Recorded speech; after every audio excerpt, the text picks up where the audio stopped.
Ladies and gentlemen, welcome back to A Hoops Journey, episode 84, and a special one as we have the opportunity with the Boys Provincial Championships right around the corner in a couple days to sit down with a gentleman who the name is familiar to many. I know many will know some of the stories he's going to share with us today and the things that he talks about, but also another dive into a great man who's given, a lot of his life to the game of basketball. 69 years as a player, coach, volunteer within BC at the high school level.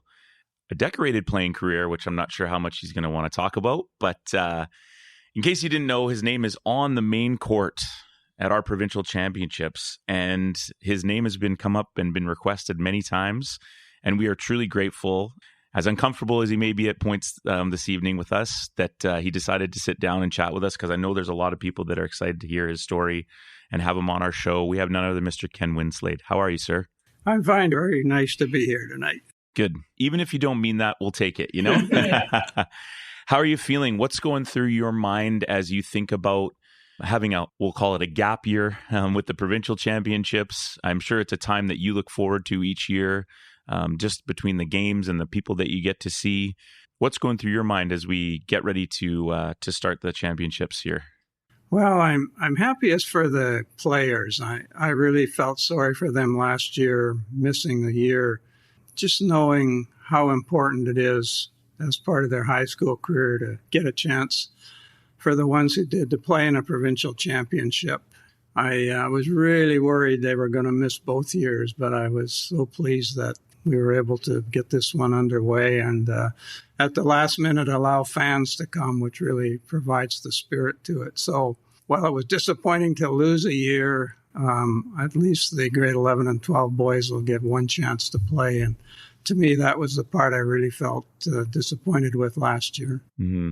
Absolutely, I agree. And we go to the Oak Bay tournament every year, and it was it was mid-December when they started making some new restrictions. And I remember hardly being able to talk to our guys. Like, I got emotional because it was the first time it processed that it might not happen again. And I thought to myself, I couldn't even speak. I just said, we have to talk about this later, but probably not going to have our tournament, the Chancellor tournament, which is a big thing for them, and not be able to do that. And then just found myself getting really emotional. And so I can only imagine the mind of a 16, 17-year-old. And it's great having the junior boys the last few days, and, your son Jason telling us about the amazing crowds that we've seen and that energy being back. So it's cool. And we're thrilled, and I'm sure you are too.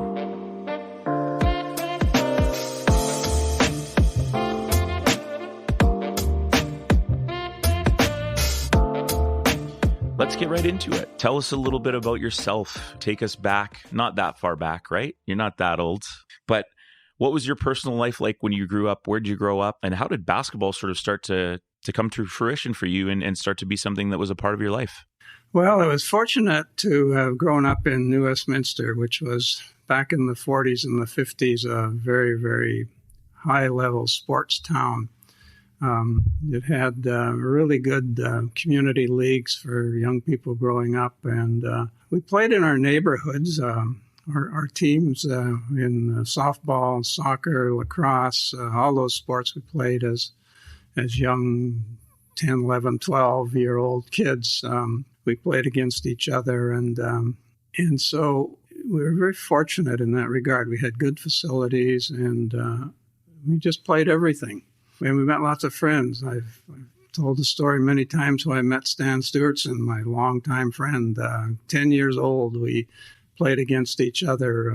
I was on the West End Flyers, and he was on the Spencer Tigers. And here's this tall, skinny, left-handed batter in a softball game, and I'm trying to pitch and strike him out. And we just became friends forever after that time. So growing up in New Westminster, there was one junior high. So everybody came together in the junior high. And then when we left junior high, we split and went to either Duca Connaught or Trap Tech, which in my junior high school days were two high-profile basketball schools. Duca Connaught had won, I think, 4 of the last 6 provincial championships, and Tech was always in there, very competitive. But I was a hockey player growing up. Grew up in a hockey family. My my dad got very involved and eventually became the president of the BC Amateur Hockey Association for a couple of years after I left and went into basketball. But I was playing hockey mainly all through junior high and just playing around with the soccer and lacrosse and those other sports that we all played in the other times of the season. But when I hit Duke Connaught, all of a sudden I was in a phys ed class one day, and Bob Hindmarsh, who had just left UBC, was the new basketball coach. Ken Wright had left and gone out to Langley. He came up to me and he said, "You're going to be trying out for the basketball team." I said, "I've never played basketball." And he said, "Oh, well," he said, "I think you might enjoy it. Why don't you try out for the team?" So long and the short of it, tried out and made the junior team, and we ended up playing out at UBC in the, at that time, BC final. Lost to John Oliver in the BC final. And at the end of the season, Coach Hindmarsh says, "I want you to come up and play for the seniors in the BC tournament." And that was my grade 10 year. So, well, I was thrilled to death to get out to UBC onto that floor. And the opening game was against Mission, and I'm sitting on the bench at the end of the bench with another guy, and they're ready for the jump ball. And he says, "Watch this guy from Mission doing the jump." I says, "Oh, who's he?" "John Kutnikoff." I says, "Oh, John Kutnikoff. Never heard of the guy." And he said, "Well, you watch him jump." Well, Cootie just jumped out of the gym and took the jump ball, and that started a long friendship when John and I have become very, very close friends over the years for a variety of reasons. Anyway, that was my start in basketball, grade 10. I never played till grade 10. Next year, I went on to grade 11, played for Connaught. We made the BC tournament. And go back to the comment. In that time in the 50s, it was just every player's objective to get to UBC and play in the BC championship. I'm assuming it still is that way today, that, it was to get to the Agrodome and play in the Agrodome, or now it's to get to Langley and play in the BC tournament. That's always the ultimate. So for me, as a young guy just starting out in basketball, it was quite something to play there. So anyway, we played. I think we won one and lost two or something. And then across the street, Trap Tech won the BC championship that year, which was to Duke Connaught a travesty that they would win the championship. But that was the end. Grade 11 was the end of Connaught and the end of Tech, and they built the new Lester Pearson. And okay, I was wondering, reading about you, I was like, how did it go? Two schools came together, the defending champions, and then the grade 10. And I'll maybe comment on that later. I won't get into that now, but that became a very great team. So then I played in Pearson, and we won the BC championship that year. And then I went on to UBC, played 5 years at UBC, went to 1 year in Burnaby, and then I went back and did my master's degree the next year, and then taught at Burnaby Central for 2 years, coached and taught at Burnaby Central. And then it's another long story, but I got a call from the city of New Westminster asking me if I would come and take over their Parks and Recreation Department. And that led to a career of over 40 years with the city of New Westminster. And then I retired 20 years ago, and here I am today. And that's it for episode 84 of A Hoops Journey now. Why do you think the transition to playing basketball with having no experience with it was so seamless? Was it because you had played so many other sports and it was just an instinct thing? Or that's just interesting. You don't hear many people, they at least were exposed to basketball and then maybe got into it more, but to have limited to zero exposure and then to having a coach saying, "Hey, come join us on the varsity team and soak it in." You've already got a coach who sees potential in you and you're months into your playing career, right? What do you think it was? I don't know. Yeah. I just started playing and found out I'm pretty good at this game. Yeah. And always keeps you motivated. Yeah. And just sort of fell in love with the game, stopped playing hockey. I was just heading into midget hockey and stopped playing hockey. And just a side comment on my hockey career, when I was 14, I was playing for the New Westminster rep team, and we were playing at the Forum in Vancouver, and didn't realize at the time, but two of the opponents were John Ferguson and Tommy McPhee. No way. Playing for the Vancouver Forum team. Yeah.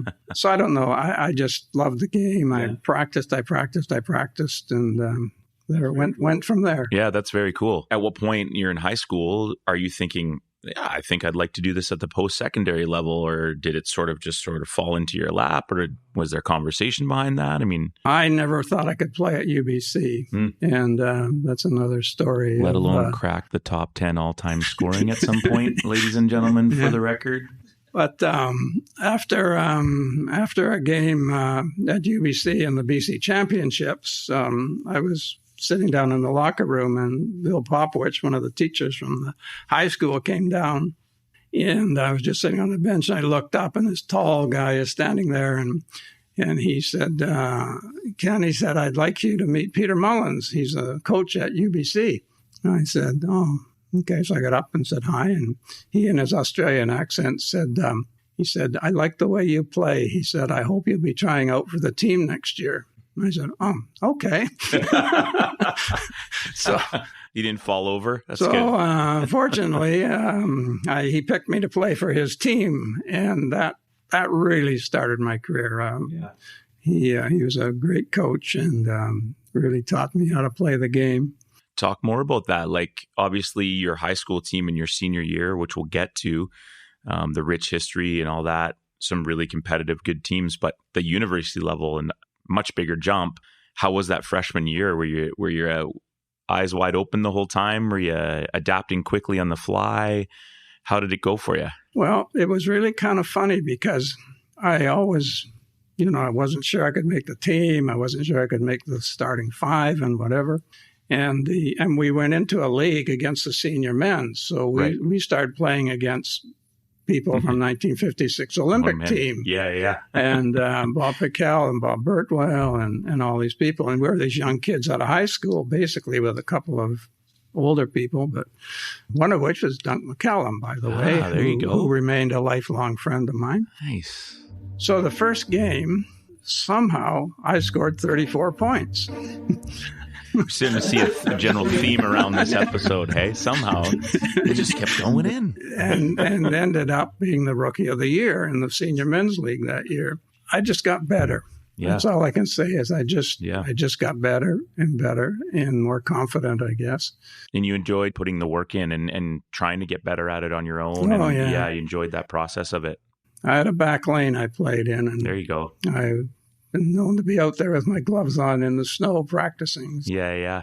Because I always had a challenge. I never, every step I took, I wasn't sure. Like when we went into grade 12, I wasn't sure I could make that starting lineup. And when I went to UBC, I wasn't sure I could even make a team there. And then the next year, the first year with the Thunderbirds again, I wasn't sure whether I was going to make that first team or not. And so I always was working hard to do that. Did you ever think to yourself, I actually do belong? Or was it like, this mindset has worked so well, I'm just going to keep doubting myself and then keep dropping 35?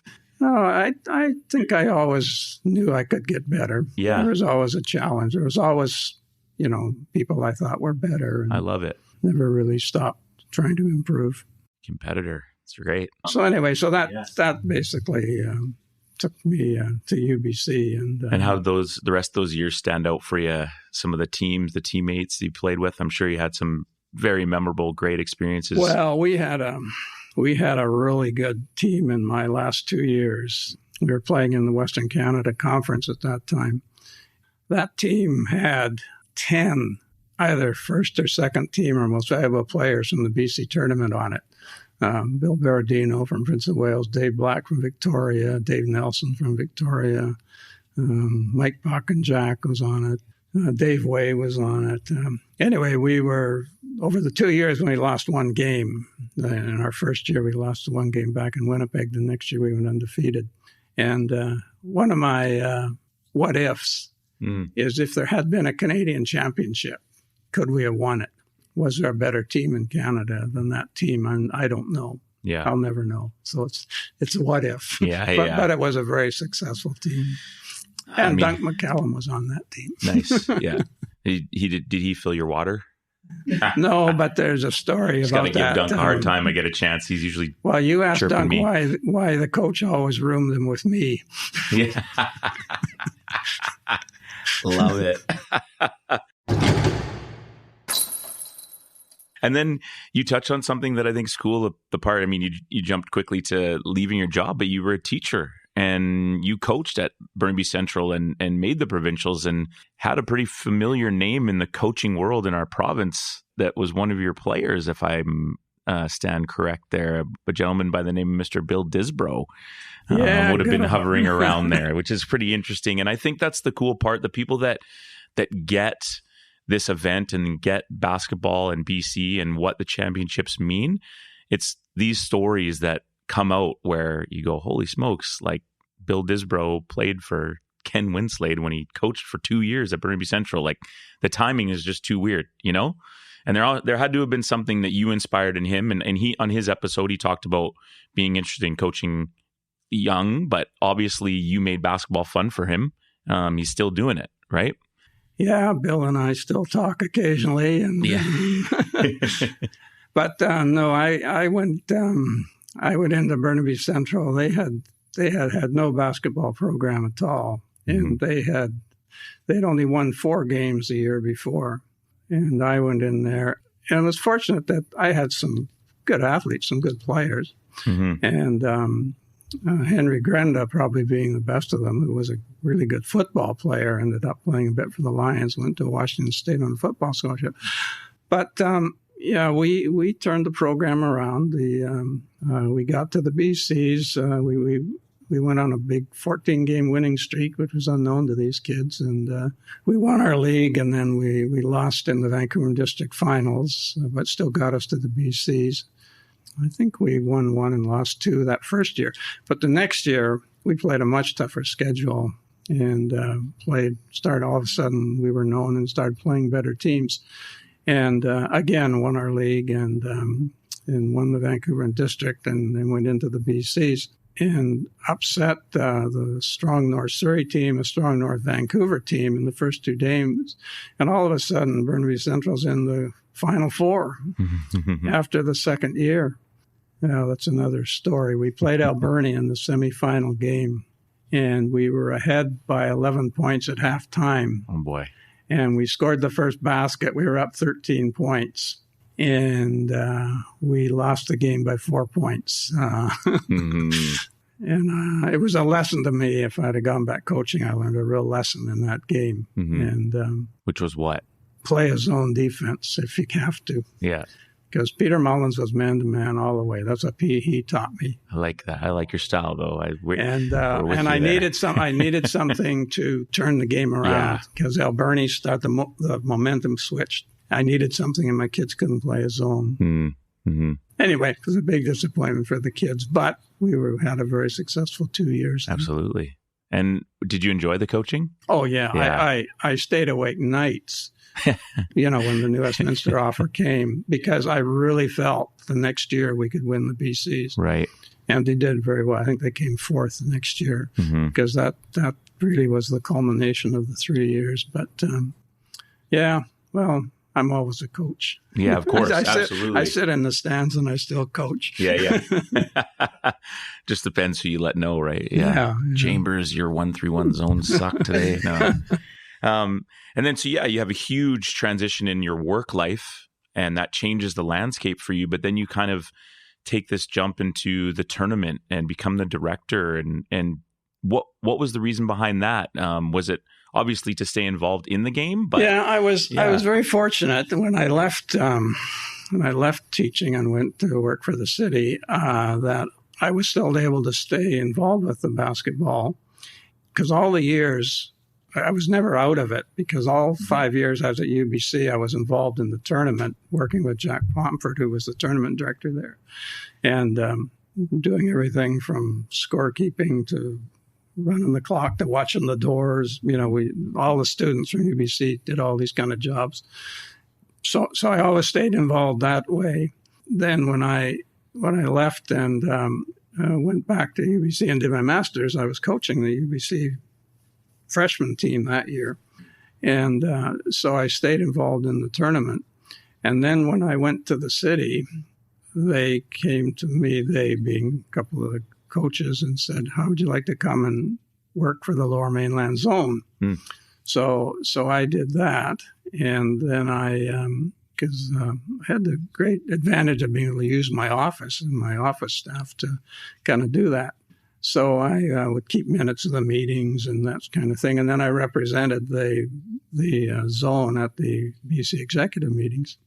So I did that up until 1968, I guess. And 1968 is the year they moved to the Coliseum for the first 2 days. And I don't recall who the president was at the time, maybe Stan Lawson from Kitsilano. Anyway, he contacted me and said that they need some help in negotiating the contract with the PNE because they don't have any experience in that kind of thing. And I was running Queen's Park Arena at the time and had the Bruins playing, and so I was somewhat familiar with how contracts work. So long and the short of it, I said, sure, I'll help you out. So myself and Dave Renwick from Killarney, and I think Don McIntyre was the other one, met with the PNE and anyway negotiated a deal where we would play the Friday night and the Saturday. UBC was the first 2 days. And so we did that. And then they said, well, someone's got to look after the tournament. Well, it's here. Jack can't do it because Jack's at UBC. So would you do that? Yeah, okay, I'll do that. So take on that just minimal task. Yeah. So I basically took over the tournament as it was run, at the PNE. And then I guess it was 1971, we moved the whole tournament to the Coliseum. And that's when I took over as the tournament director. So did they do just the first 2 days at the Coliseum and then move it to UBC? No, they did the first 2 days at UBC, first 2.5 days. And they only moved the semifinal and the final. And then the Saturday games for all the positions they played. So it was basically a day and a half for the first 3 years. And then they got to the point where the crowds were getting so big, they moved the whole thing. And so I don't know how many years I did that, 20 plus years. I was the tournament director there. Then in addition, when Charlie McLaughlin stepped down as the executive secretary treasurer, they talked me into doing that. So I was doing that as well for the association. So I did that for many, many years. I don't remember how many it was. Yeah. Probably another 30. And during that time, did you ever imagine it would get to where it got to? Like, did you ever have that vision, or was it just let's continue to try and build it and make it as good of an experience as we can, and then it transitions to the Agrodome, and then we try it out at the garage, but then go back? And we thought it always could get bigger and better. I mean, that was what we were trying to do. Mm-hmm. And one of the big things is when we moved into the Coliseum, we really started to get the sponsorship. And many companies came for it. Keg Restaurants was the first one. That's another interesting story.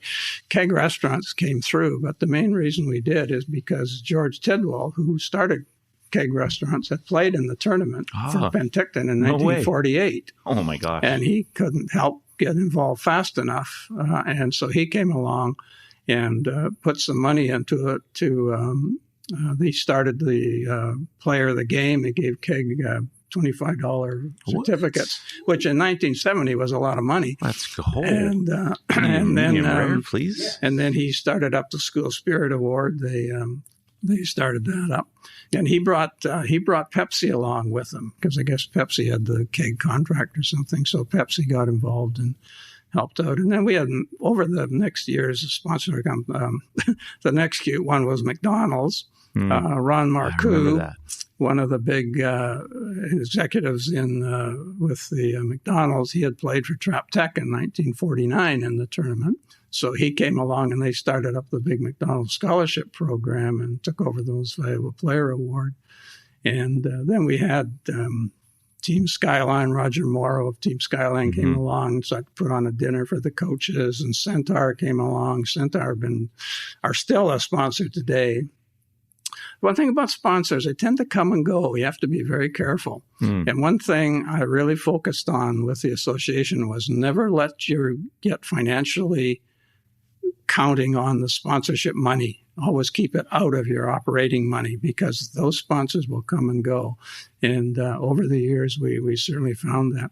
We had other interesting ones. Vancouver Sun, a gentleman named Clark Davey was the chairman of the Vancouver Sun at that time, publisher, I guess. He contacted us and said, we want to be involved. And he said, what can I do? I said, I don't know. We'll talk about that. Anyway, we made a deal with them where the Vancouver Sun for about 5 years bought out the first day of tickets for all the competing Lower Mainland Fraser Valley schools. So he would give 300 to 400 tickets to every school for the opening day of their first game in the BC tournament. Wow, that's unique. And so the kids were getting basically in free, and then the Sun was basically paying them. The Vancouver province came along a few years later, picked up the All-Star trophies, did those for many, many years. And then we've had other ones come along later. Spalding picked up the ball contract for many years. Now it's Baden. And Jostens Rings came along and started to present championship rings. And the event was so high profile. Mm-hmm. I mean, in reality, we've said, and nobody's ever challenged, it was the largest amateur sports event in Canada. Anywhere from 15 to 20,000 people, over the 5 days. And it was a huge operation. Yeah, more recently, Big Kahuna's been really, really good to us over the years. Nike came along really early in the game and offered a pair of shoes to the championship team. Yeah, we got and they did that. They did that for many, many years. And then Adidas, through Big Kahuna, picked that up later. And then most recently, through a lot of help from Howard Kelsey, we got TELUS as a major, major sponsor.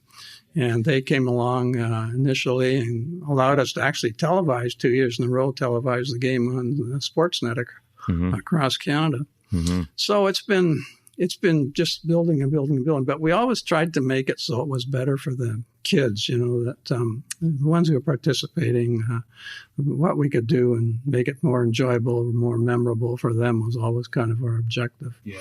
And, we had great growth in the figures here, just out of interest. Yeah. In 1946, first year of the tournament, we had 385 people attend the championship game at the old YMCA in New Westminster. First year at UBC, 1951, we had a total attendance of 2,000 people, and 561 were at the championship game. 7 years later, by 1958, we'd gone from 2,000 to 10,000 people in the total attendance, and close to 3,500 attend the championship game. So we were getting bigger and bigger. 1964, we had 16,700 attend the tournament and 6,000 to the championship game. And that's when we got into trouble because UBC can't handle 6,000 people. That's like... They were jammed in there, There's a picture of it, and it's just quite incredible. So that's when the decision was made, 1967. We had to do something. And of course, the big crowds are Friday night, Saturday. And so that's when we approached the PNE about moving there. And so the first year at the PNE, the attendance went to 24,000 in the 4 days. That was only a 4-day tournament. And we had over 6,000 to the championship game. That's, with the exception of 1 year at GM Place, that's the largest crowd we ever had. GM Place, the first year when the Grizzlies approached us, and we went 3 years to GM Place, and the Grizzlies approached us and wanted us to come to GM Place. And we said, we can't afford GM Place. Well, don't worry about it. We'll make it work, sort of thing. So anyway, long and the short of it, Tom Mayanek, which is the name you may know, he writes, he was with the Grizzlies then, and he was quite instrumental in making that work. But the first year at GM Place, we had over close to 8,000. Some people say it was 10,000, but that's hopeful thinking because we have the actual figures, and it was closer to 8,000 that first game, and the first final game there. And then again, we had for the overall tournament, we had 23,000 people at it, sort of thing. But the novelty kind of wear off very quickly at GM Place. And they kind of lost a little bit of insight. Some personnel changed, and they kind of lost interest. So we happily took our way back to the Agrodome and enjoyed the many, many years at the Agrodome. But over the years, today, we're still averaging 4,000 to 5,000 to the championship game, 15,000 to 20,000 for the tournament. Still a huge event. And I'm just talking basically 4A. Yeah. I got to be very careful about that because Right. I was so focused on 4A. No, for sure. And, in 1973, we got the first cable company into Western Cable to do the cable games. And so we've basically had the game on cable right up to coming to Langley when it's now streamed for many years. So we have actually on disc today, all the championship games from 1973 on through to today. Now, correct me if I'm wrong. 94, they were on strike. I don't think. Well, a couple years we did our own. Dave Morgan's mom had to camcorder from the 15th row during the final. It was hilarious. Yeah, a couple years we did our own. Yeah. And Joe Thurman did the Kerry High game. And Jinder Sarwa from Abbotsford, they used their audiovisual guys to come in and we did our own. And I know Paul Eberhardt was helping with the announcing even way back then at that time. Yeah, so there were those couple of years where that did happen. And let me just jump into, and this is what, on top of all the things that you've done for our tournament and just basketball in general, probably the biggest thing is what people are hearing right now is your ability to archive and to keep track of all the history.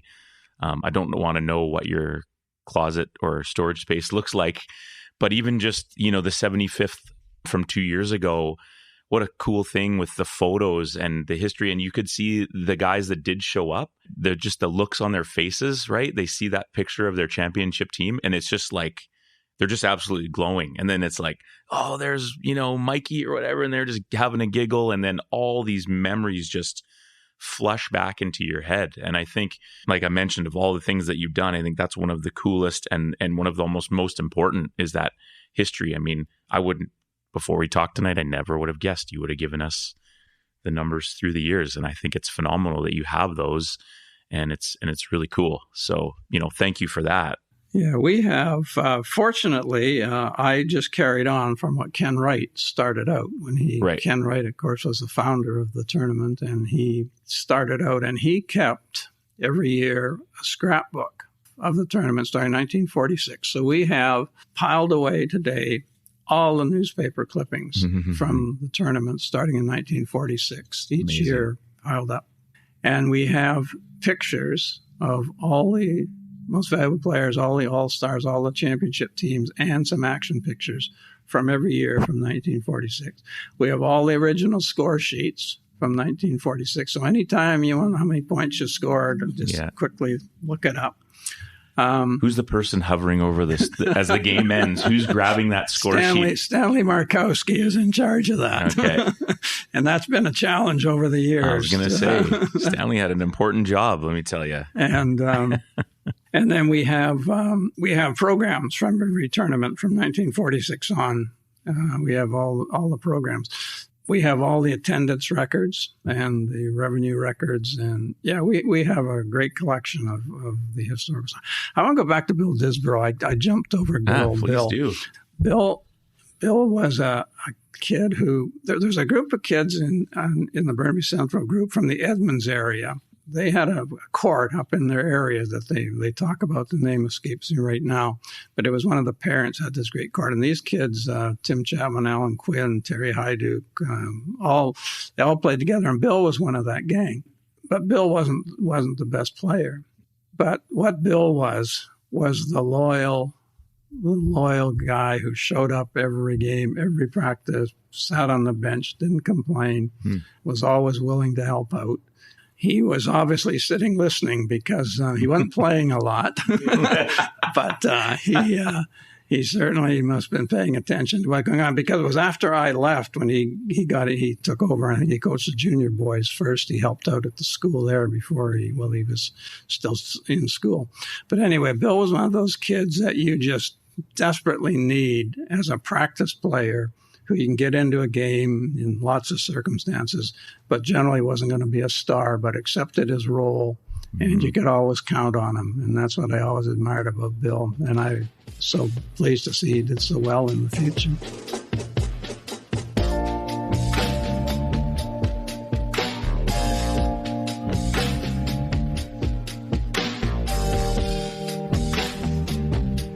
want to jump into some fun tournament memories? Yes. What would you like? Where do we begin? He says, Mitchell. In your opinion, who are some of the best teams? And I know you're waiting to say your own, so that's cool. I can't wait for you to pump your tires just once. Well, we'll start there. Okay, sure, yeah. Okay, what I've done, knowing you might ask that question, I just made a few notes here. So I've done it in kind of eras to start with. So the 1950s, no question, the Lester Pearson team from 56 was the best. No one's ever argued with me about that. I'm not going to be the first. So the 1960s, the 1963 MEI team was an undefeated team with Ed Sitterman, George Heidebrecht, Jim Falk, great team. The 1970s was the Nanaimo team with the Kazanowski brothers. The 1980s was the 1988 undefeated Richmond powerhouse with Pootsy, Tate, and DeWitt. 90s was Steve Nash's St. Michael's team. Mm-hmm. I think most of these teams were undefeated. The 2000 year was a little tough than that. We Counselor felt the Argyle was probably the best team from that 2004 Argyle team. Okay, yeah, I'm not sure they lost. And then the 2010 was the Kelowna team, and I think that Kelowna team is really underrated. That was a really, really good team, and they didn't lose that year. But who was the best? Well, first of all, the 1956 Pearson team had the only team ever I know had 4 first All-Stars on it. It was so good that 1955 Trap Tech won the BC Championships. They combined the next year with the Connaught. 4 starters were back from the Trap Tech Championship team, and only 2 made the starting lineup. But did they play a zone? They played a zone because there were 2 big 6'7" kids playing there. Yeah, they played it. We played a lot of zone that year. And we also, because of the crazy draw, we had to beat Vancouver Island number 1, who was Victoria, Fraser Valley number 1, who was North Surrey, and Vancouver number 1, who was McGee. So we had to beat 3 number 1 seeds to win the BC Championship. Mm-hmm. So we were good. But I don't think we were exactly best. I think it's basically between Nanaimo and the 88 Richmond team. And that's debatable. I know last year they did the survey and Nanaimo came up. I think Richmond would have won the game. Yeah. I think Richmond had better balance, had better depth, and I think was a little more athletic. Richmond won 2 years in a row with those kids. Right. Nanaimo, the year before they won, they finished 5th. And I just don't think they were quite as deep. It's always debatable, but my assessment was always, I just thought that Richmond team, that's where I'd bet my money if there was a matchup game. So that's it.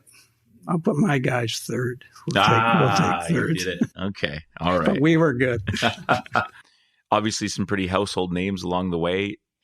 Who are some of the better players that you've seen light up the tournament for, a 4-day span? Well, let me give you and these are who I thought were the best overall players in a 20-year era. I've just got 5 of them here. Okay. And I think the sort of 1946 to 1955 was Paul Boudet, twice MVP, led Connaught 3 championships, with a runner-up to Kutnikoff. John Kutnikoff was a 2-time MVP. Mm-hmm. Sort of the 55s through the 70s, I always admired Ed Sitterman from MEI. I thought he was one of the best all-around players. He should have been the most valuable player the year they won the championship. But Jack Hick had this incredible scoring run from Queen Elizabeth and brought his team to 3rd. And I always felt kind of sorry for Ed. I thought he should have been the most valuable player. And the runner-up that year would be Ron Thorson from Prince George. Quite an incredible story, and went on to a wonderful career at UBC. The 70s, 1978 and 1990, no question, Lars Hansen was the most dominating.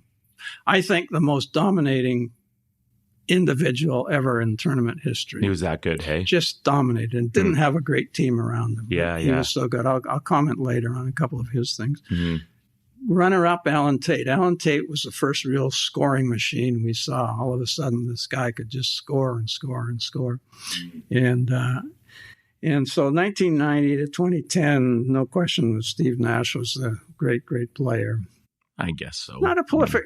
He wasn't a prolific scorer, but he was No. just a great player. Just understood the game, and you'd be watching the game, and you'd be coming down the floor, and you'd say, "Pass," and he'd pass it. It's like you told him. He just seemed to know to do it at the right time. Mm-hmm. And I give runner-up to Pasha Baines from Richmond, and the next great scorer, in the time frame. Mm-hmm. And then the last 20 years, I think Kelly Olynyk was the best all-around player. And Tyrell Mara from White Rock Christian, probably the runner-up. He had a great, great career. My coaches, I always fun to talk about coaches. Yeah. The first great coach was Ken Wright. 6 finals in 8 years, 5 championships. That's insane. Yeah, you can't argue. Good recruiter, insane. Though. Good recruiter. Sure, yeah. In fact, I've often said it's very hard to win the BC championships without a recruit, and you can go through the years, and that'll often be the case. The 50s to 70s, I always admired Jake Braun, who came in and took this little MEI school and built them into a powerhouse. 4 or 5 years, they were in the Final Four, one after the other, won 2 championships. The 70s to 90s, Don Horwood from Oak Bay was my favorite. 3 championships, 5 out of 6 years was in the Final Four. 90s to 2010s, I got to go with good old Bill Disborough. How do you argue with 7 Final Fours, 6 championship games, 5 titles, still holds the record for the most championships. Mm-hmm. And 2010 to 2021, Scott Allen from White Rock Christian had an incredible record. 11 out of 14 years, he was in the Final Four. 11 out of 14 years in the Final Four, six times in the championship game and 3 times again for Little White Rock Christian. Mm-hmm. Controversial a bit, but still great coach. Great coach. For you, what are some of the best overall performances that you've seen? Well, I'm going to focus on the championship round because I think that's where you really have to perform. Of course. And I'll start with Lars Hansen. Lars Hansen, in the semifinal and the final, 1972, had 39 points in each game. That's only 8-minute quarters. That's before we went to international rules. If we'd have played, international rules basically added another quarter to the game. Yeah. So if you'd have added another quarter, I don't know, he may have got 50 points in each game. He was unstoppable. John Buis, who took over from me as a tournament director for many, many years, was playing for North Delta in the championship game. And John always kids me that I don't have his record in the records. And I said, what's that? He says, most points scored against a defending center in a championship game. Did they not double the guy, or did they double him and he still couldn't do anything? Too good. Really? Too good, yeah. Just too strong. Holy smokes. Another great performance, Alan Tate in 1980.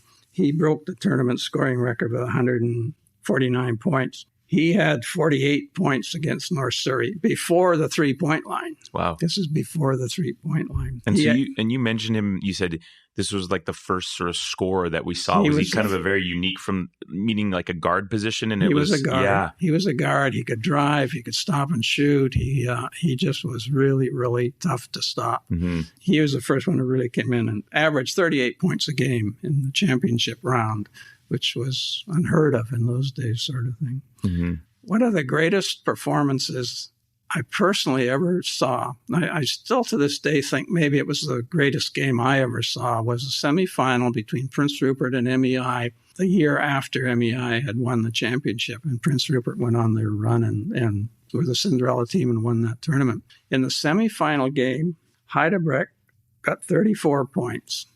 He was 15 for 21.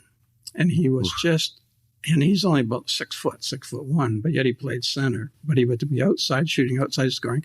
And he just kept MEI in that game. And the game was going back and forth and back and forth. Went into overtime. He fouled out in the overtime, which probably cost MEI the game at the end.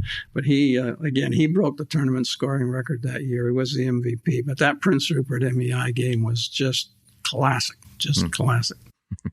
1984, we had the infamous Steveston-Richmond final, where Gareth Davies scored 45 points. Record still stands today, and for the championship, most points in the championship game. That was a huge upset. Richmond was heavily favored in that game, and Gareth Davies just took over that game.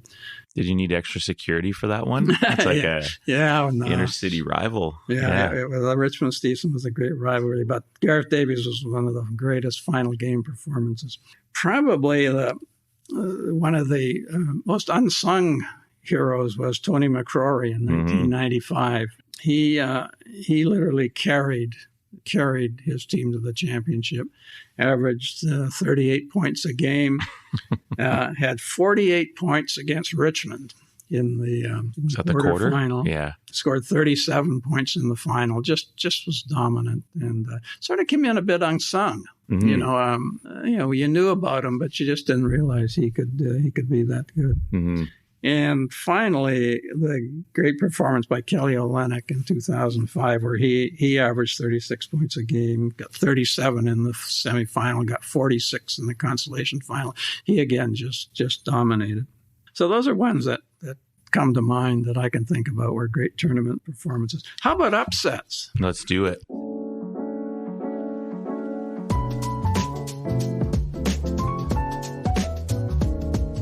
Three.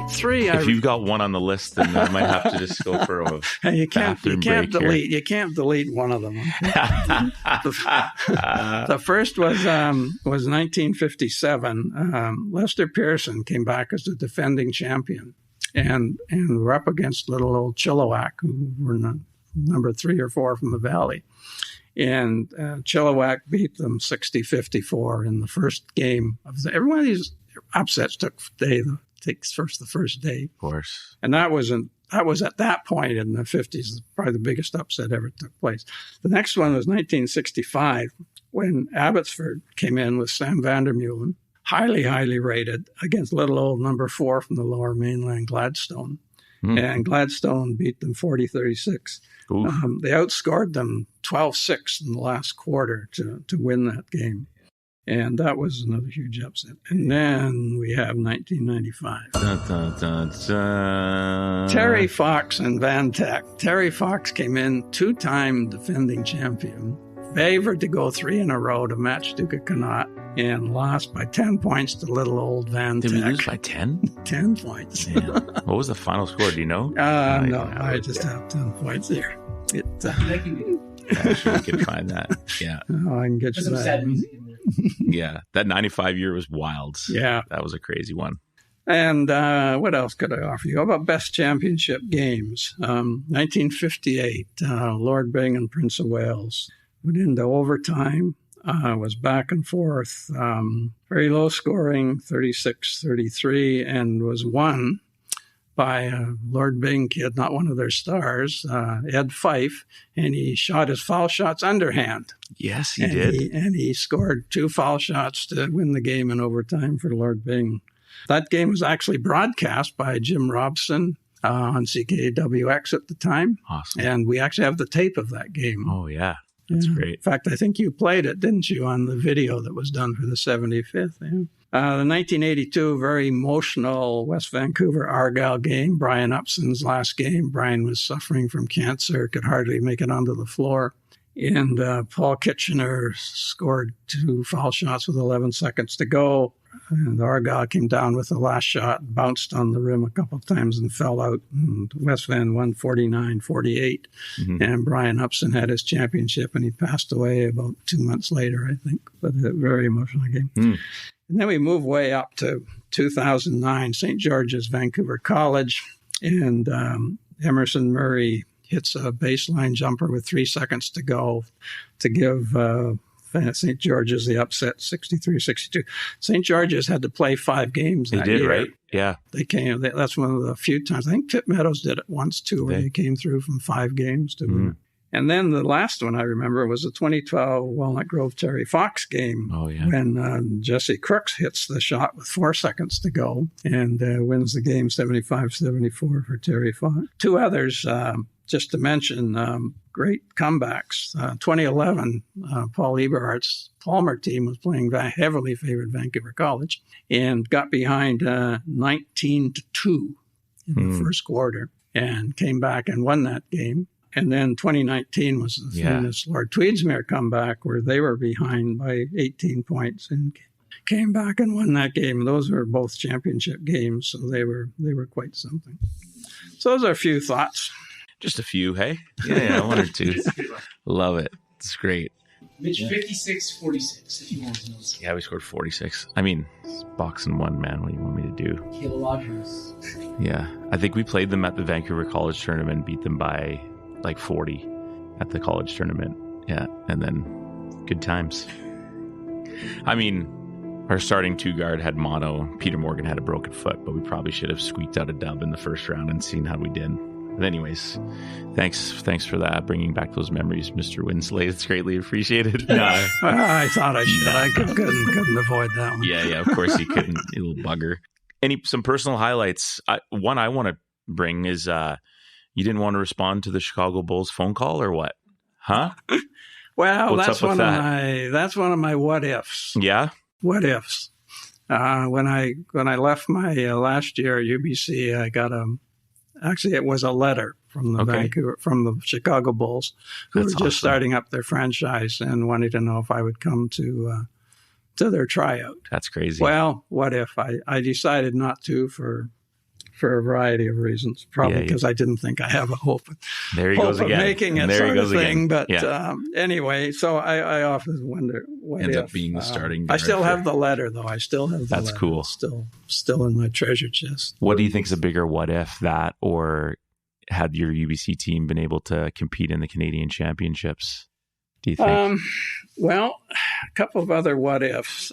When I left UBC in my final year, I went and played senior men's. I didn't talk about that, but after I left UBC, I went and played senior men's with McGavins in the senior men's league. Well, the senior men's was a big deal, right? At this point, yeah, like it was big deal in those days. Big crowds, of course. Yeah. And so it was mainly UBC grads, and we did very well, and we won the BC championship. But anyway, when that year finished, then I had a couple of decisions to make. And one is I had Lethbridge Broders were the defending Canadian champions. They had won 48 games in a row.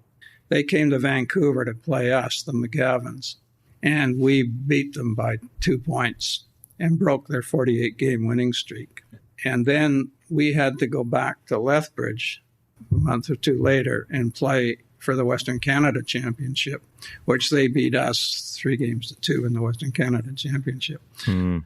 But because they were the Canadian champions, they then represented Canada in the World Championships in Manila. And they contacted me whether I would move to Lethbridge and come and play with them. Wow.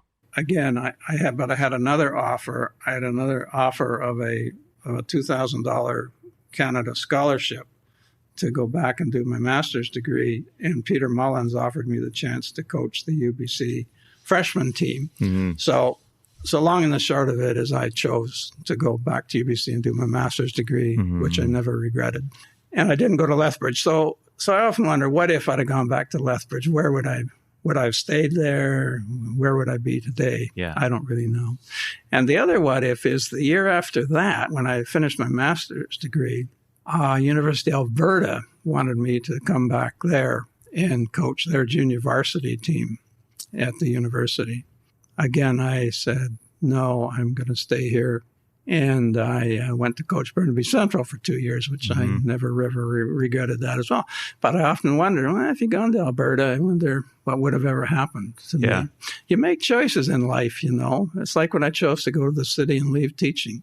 And you never know after the fact what really it would have been if you'd have gone that way. Absolutely. Yeah. Even though you've had a great life and a great path, it's still kind of fun to go, what if you made that choice? You never know, could may have not worked out and put you behind, or and that maybe that city thing doesn't come up. It's like we just don't know these things. Yeah, one of my, I guess the biggest disappointment in my basketball career is I never had the chance to represent Canada. Yeah, because there was no national team at the time. The winner. Well, that takes me Are you suggesting that maybe you would have had a chance to represent Canada based on your skill set? I might. We got an I might. Okay, not bad. We'll take that. We'll chalk that up as a W, Corbs. Yeah. I was close though. In 1960. I was in my second to last year at UBC, and Alberni had won the Canadian Championship. That was the Olympic year in Rome. And so Alberni got to play for first of all, the Western Canada Championship in Lethbridge. Okay. And they could pick up 2 players. So they asked me if I would take 3 weeks out of school. It was my graduating year. Oh, yeah. And take 3 weeks out of school and go and play with them. So I said, sure, I'd love to play with Alberni. What a group of guys, Amos Fidel and Doug Bridham and Kutnikov at the time. And that's how I got to know Cootie. Cootie and I roomed for 3 weeks together, and we were just completely different personalities, but we remained longtime friends over that.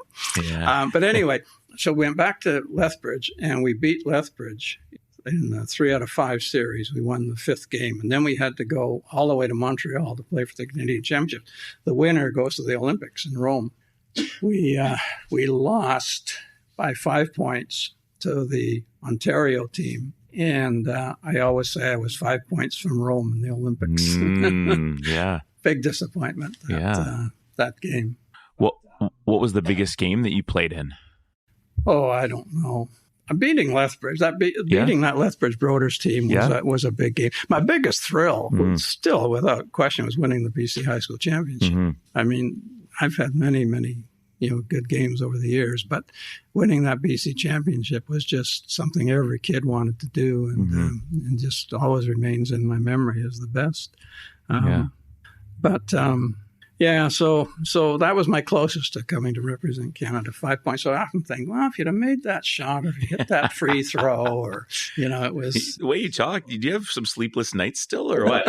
Oh, you still think of it. Yeah. You still think of it. I feel like Mr. Winslade, I feel like we lost over the playing career. Oh yeah. I think we just kind of glossed over. I think I'll put it in for the listeners, but you won multiple first team All-Stars. You are top academically in your program. I think, was it three years in a row here, right? I feel like you should expound. He's not even nodding. He's like, please move on. He's just thinking. Yeah. I feel like you should expound on that a little bit.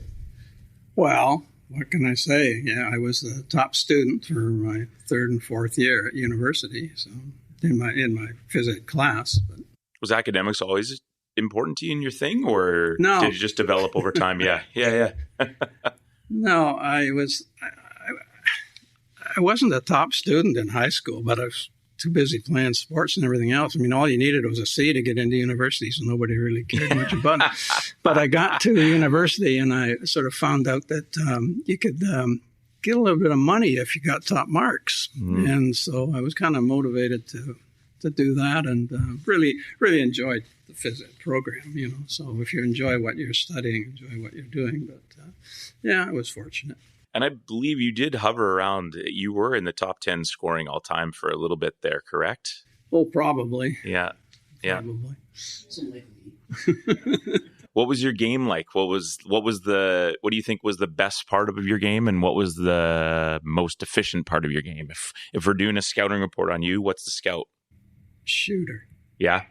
Yeah, I could shoot well. So if there's a 3-point line, those numbers are much higher. In my couple of years, both years I led the conference in shooting percentage and foul shooting percentage. And okay. I was a good shooter. Yeah.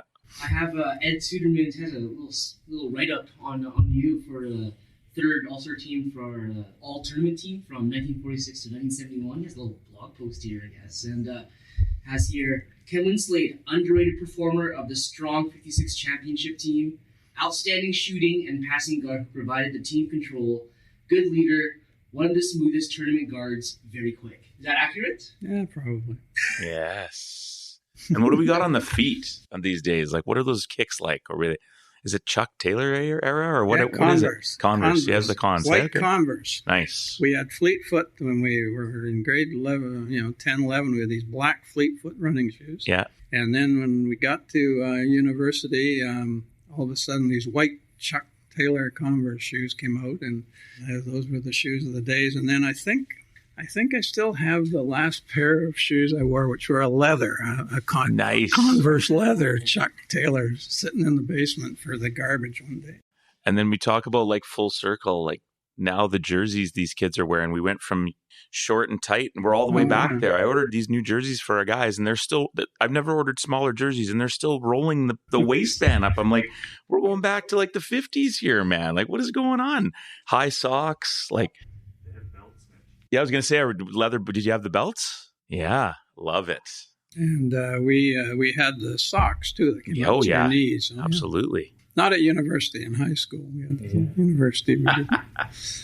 Oh, yes. Times changed. Times good. changed. Let's have some fun ones here. Who have been some of the biggest like influences and most important people in your life, do you think? Oh, gosh.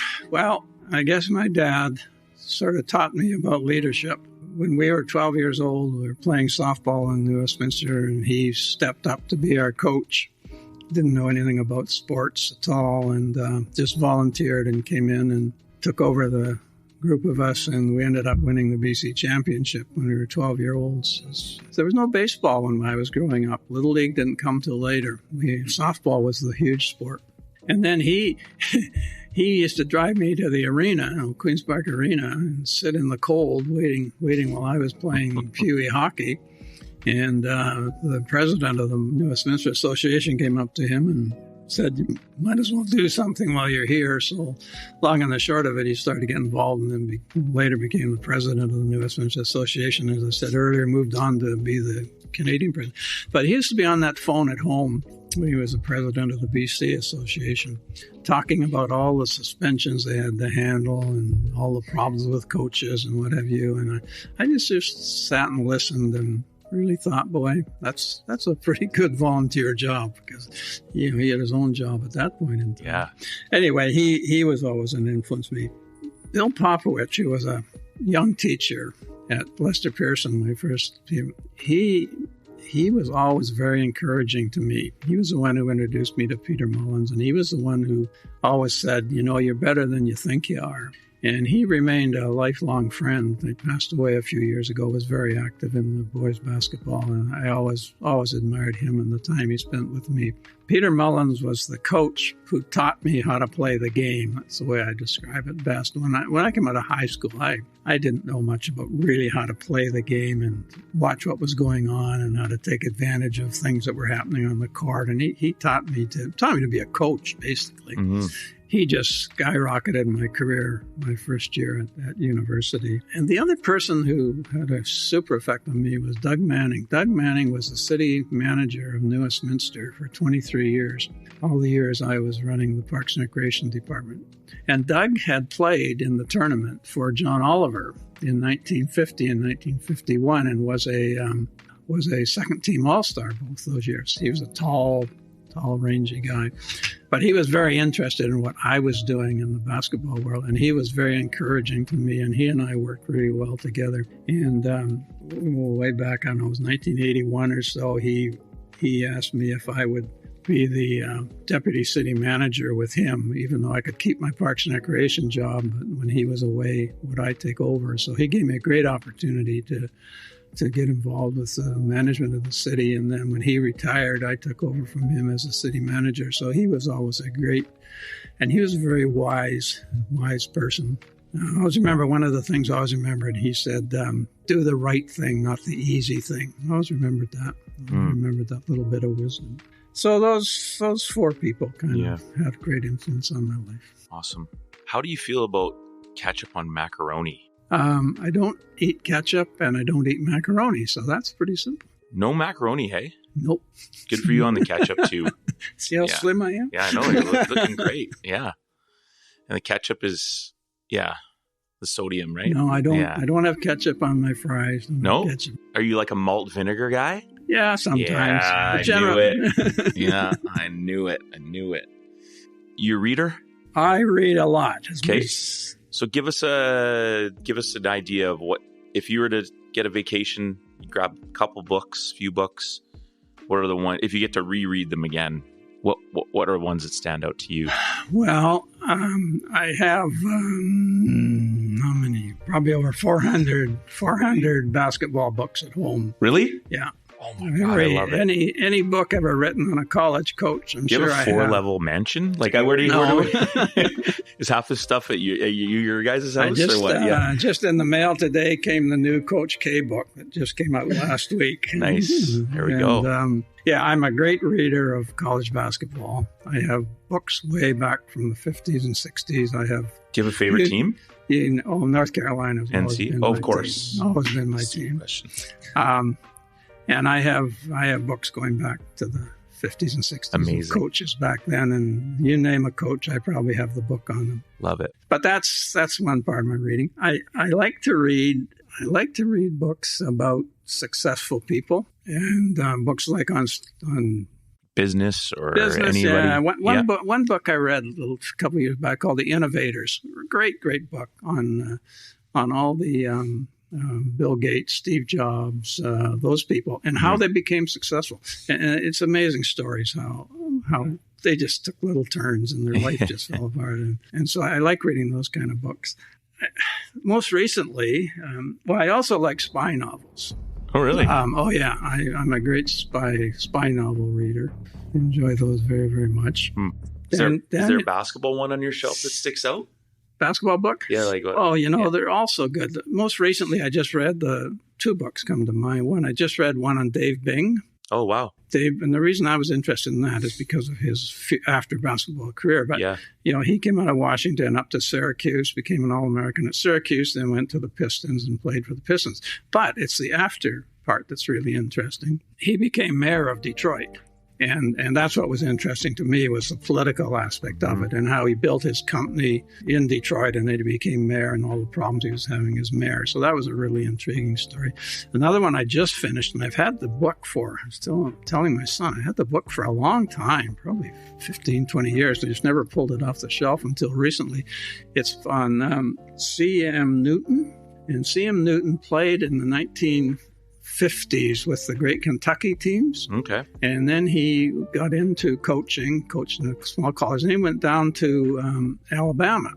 And he coached at Alabama for a lot of years. And then he went over to Vanderbilt, and he coached Vanderbilt for a lot of years. And then you may recall when Kentucky got in its real mess with Eddie Sutton as the coach and got put on suspension and what have you. Well, they brought C.M. Newton back as the athletic director to straighten out the problem. And the story is basically him hiring Rick Pitino and sorting out the problem. Very, very interesting book. Another one I just finished was on a guy who, this is not really a basketball book, but it's the guy who was a hoodlum in Philadelphia, but quite bright, academically quite bright. He was in a gang, ended up accidentally killing a person, ended up in jail for 2 to 3 years, came out of jail, got a job academically, was good. So he got a job with, I think it was the Heinz food factory or something, one of the food companies back there. Somehow through contacts, and it's always so interesting how contacts get people where they go. He came over to Portland. He became quite involved in the Janssen swimwear company. And he hooked up with Nike in the, not sure which Olympics was, 1976, 1980, some Olympics, to get Janssen to supply the Nike swimwear for the Olympic team. Long and the short of it, Nike recruited him out of Janssen. And he just retired a couple of years ago as the head of the Air Jordan division of Nike. And it's an intriguing story about how a guy goes from basically a hoodlum in jail to one of the top management people in Nike. You call the name of it? Corbs is on it in 5, 4. He'll find it. The guy's name is Miller. Larry Miller. Larry Miller is the guy's name. I don't recall exactly what the book is. He'll find the title before we're done. Yeah. That's awesome. Book just came out after Christmas. So anyway, I read a lot. I probably read 2-3 books a week. Oh, wow. Doing retirement right. That's good. Okay, now you can't brush this one off as quick as you did the ketchup and macaroni, okay? If you do have an off day and, you break the diet, is there a certain bag of chips that you had the choice? Oh, yeah, no question. Okay. Kettle, salt and vinegar. Kettle? Salt and vin. Okay. It's Kettle brand salt and vinegar, brown bag. There you go. He's visualizing it. I love it. Amazing. Or you got, is it Jump? Jump. My secret journey from the streets to the boardroom. That's it. There you go. Good story. Good story. 2 more questions for you before we let you go. And this has been phenomenal. Thank you for being with us. One that just came to me as we were chatting and hearing all the history and the things that you've been able to see and accomplish. If you could just give a little bit of advice to a young aspiring basketball player, what comes to your mind? Why would they want to shoot for the provincial championships like yourself? Like myself, it was one of my biggest dreams when I was a kid too, you know. What has been so important in my life are the relationships. The people who I now know today, who I got to know through the basketball community. Our 1956 team still gets together every Christmas for a lunch in Vancouver. Fewer of us now, but we still get together. We used to be with all the coaches. They've all passed away. And we just sit and relive. There's lawyers and there's doctors and very successful people. And we all get together, and we're still all friends, and we still all support each other. Don Craigo, who was the MVP on our team that year, he went over to Alberni, played in Alberni, lived the rest of life in Alberni. I phoned Don about every 2-3 months. He's had a stroke over there. I phoned him, keep in touch with him. I keep in touch with Dave McDonald, guys from the 56 team. And then all through university. I mentioned Dunk McCallum. I phone Dunk probably every 2 months now and keep in touch with him. Ed Peterson, who's passed away, is another one. I have another person I just admired so much was Bob Karkner. Bob Karkner was down in the Richmond School District, but he was a humanitarian. He ended up receiving the Order of Canada for the work he did down in Guatemala, building orphanages and what sort of thing. I've just met so many important people. I'm a little worried that doesn't happen today. I'm a little concerned that kids don't stay close. I don't know why it is. I don't know what it is, but those lifelong friendships, I don't know happen. I mean, Stan Stewartson and I remain lifelong friends forever, right up to his dying day. And I just worry that I'm not sure I see those things in kids today. I don't see kids coming back to the tournament. Back in the 60s and 70s, I don't see kids coming back to support their teams and support their schools. I don't know why. I thought the 75th anniversary dinner was really interesting because what we did is we made a real focus to invite back all the championship MVPs and coaches and all-stars. And what was interesting is who showed up. We had Kazanowski, we had Alan Tate, we had Billy Nickel from 1955, Ernie Nyhog from 1952. I mean, we had the Suttermans and the Heidebrecks, and it went on and on. But afterwards, I thought, but they're all guys from the 80s back. Where are the guys from the 80s this year? And I think the only couple there was the Lord Tweedsmuir fellow. I think he was there. Yeah, he was there. You were there. Yeah, but very few younger people. And the younger people don't seem to be following the game. I don't know why. I don't know why. Too many other distractions. Did he just call me younger? Too much else to do. I think he did. I think I'll chalk that one up. Yeah. Yeah. But there weren't. But it is interesting. Like Disborough was there with all his guys. Yeah. And the Aldergrove guys had a couple guys tables. Were there. The Aldergrove guy, Randy Knorr, and that gang were all there, and their coaches. But it was all that 80s back sort of thing. Yeah. And they're just so excited to come. And they phone me after, they write me after, say what a great event it was, and that history is so important.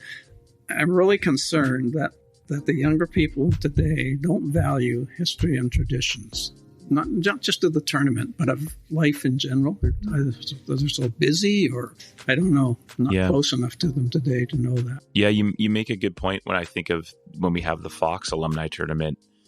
The guys that are still hovering around in the restaurant or in the courtyard are all the older guys, right? Yeah. The younger guys are up and gone. So it's an interesting point, and hopefully we can make those connections and get the kids to, But there's no question in my mind. The thing that's had such an influence on my life are those lifelong friendships. I got tons of friends every which way I go. I love that you mentioned that. It's like whoever we've talked to on this show always mentions relationships, and it's so important, and it's great that you're echoing the same thoughts. Not to put you on the spot, but if you could, in your mind, think of this show, is there someone who you'd like to see on this show that would be willing to do it? Sit down, talk some hoops with us. Obviously, John Mills put the pressure on. Your own children put the pressure on you. But is there someone that you think has a cool story? I think Bob Wright would be an interesting one. Yeah. Bob Wright, grew up, with his dad. Of course. There's pictures of him sitting, as a 6 or 7 year old in the team photo sort of thing with his brothers. And then he went on to play at Simon Fraser, the really early years at Simon Fraser with John Kutnikoff, and then he was very active in the Masters League, and he's kept a lot of friends and done very well in life with his profession today. If he would do it, I just talked to him last week, and he's off to Palm Springs right now. Sucks to be him, I guess. He might be interesting. Cool. Have you done Ed Summers? No, haven't had Ed. Ed Summers.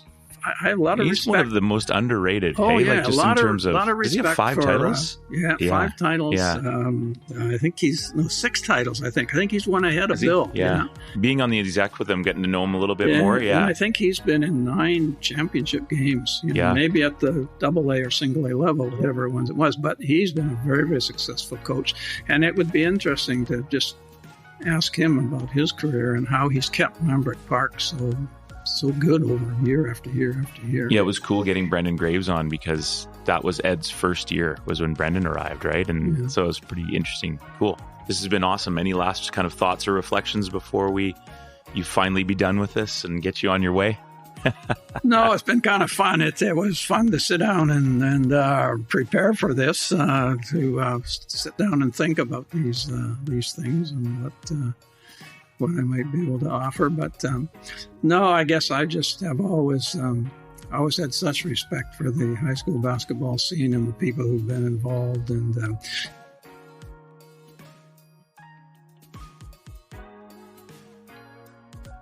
problem with the Department of Education not allowing games and then not allowing fans. And I was talking to somebody, and they said, you know what the trouble is today? The trouble is today that the high school basketball has lost its power. It's lost its influence. I thought about it, and it's been a shift. I agree, and it's a fear. It's always in the back of my mind. It's something we talk a lot about on the podcast, just the future. And God bless the community coaches that put the time in. But I know from our program standpoint, we're getting as many alumni in the week before the provincials every year to talk about the history of the basketball program at St. Thomas More and have them build connection and talk about they're going to be in this book. If they go 0-4, 4 of those losses will be the year they were there, or they go 2-2. And so those things, and I hope it gets better. I hope we can ask someone in an interview, as a teacher, would you be interested in coaching as opposed to not being on the table at all? Because I think schools and school culture is so important, right? We're there to learn and grow and make mistakes, and sport and extracurricular is a huge part of that. We're also completely biased, all of us in this room, but I think if you've seen so many years of experience and scenarios and things go down, what this means to the kids and coaches, and I think you make a good point to end it on. So thank you for sharing those thoughts. Thank you for being with us. This was an absolute pleasure and an honor of Corbin and I couldn't be more thankful that you were willing to do this with us. Good. Thank you. Good luck to everyone competing at the provincial championships in 2022. I'm excited to kick them off here, and we wish everybody health and happiness. Thank you to all the people behind the scenes, the officials, the scorekeepers, the volunteers, the people that make it happen. And Mr. Ken Winslade, thanks to you, sir. Thank you to our sponsors, Parkside Brewery, Good Lad Clothing. Come on out to the LEC, cheer for your team. If you don't have a team, come watch some great basketball, 4 tiers, an amazing venue, and well worth your while. See you on the next episode.